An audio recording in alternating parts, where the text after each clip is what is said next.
সুপ্রিয় দর্শক আসসালামু আলাইকুম। কেমন আছেন আপনারা সবাই? কাছে এবং দূরে, দেশ এবং দেশের বাইরে যে যেখান থেকে আমার এই ভিডিওটি দেখছেন, আশা করছি সকলেই অনেক অনেক ভালো আছেন। আজকে নতুন আরেকটা রান্নার ভিডিও নিয়ে আপনাদের কাছে চলে এলাম। আমি আজকে শেয়ার করব করল্লা ভাজি। আমি যেভাবে করল্লাটা বাসায় ভাজি করি ওইটাই আপনাদের সাথে শেয়ার করব। চুলাতে একটা কড়াই বসিয়ে দিয়ে এর মধ্যে পরিমাণ মতন সয়াবিন তেল গরম করে নিয়েছি।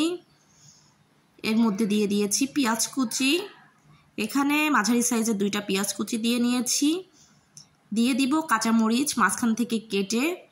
এখানে আমি 3টার মতন কাঁচামরিচ মাঝখান থেকে কেটে দিয়ে দিয়েছি। এখন এর মধ্যে দিয়ে দিব আমি করল্লাটাকে আমি আগের থেকে কেটে ভালো করে ধুয়ে নিয়েছি। করল্লাটাকে অবশ্যই পাতলা পাতলা করে কেটে নিতে হবে। দিয়ে দিব করল্লার সাথে আলু। আমি আজকে আলু দিয়ে করল্লাটা ভাজি করব। আমি কিন্তু এখানে পেঁয়াজটা ভাজি নাই।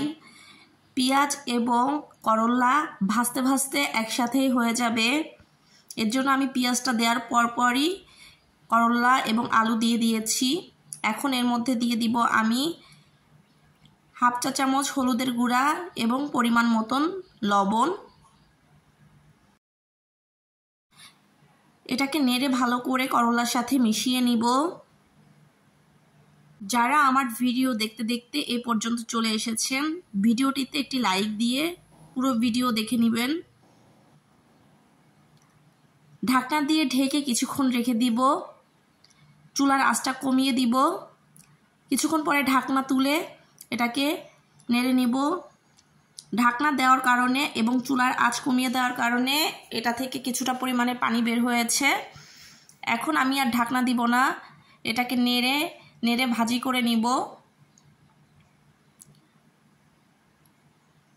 এই গরমে এরকম একটা করল্লা ভাজি দিয়ে 1 প্লেট ভাত নিমিষেই খেয়ে নেওয়া যায়। করল্লাটাকে একটু সময় নিয়ে ভালো করে ভেজে নিব।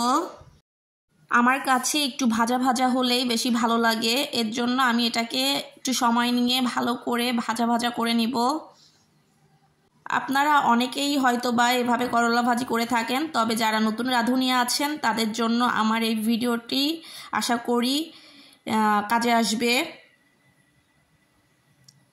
করলাটাকে ভাজা ভাজা করে এখন আমি চুলা থেকে নামিয়ে নিব।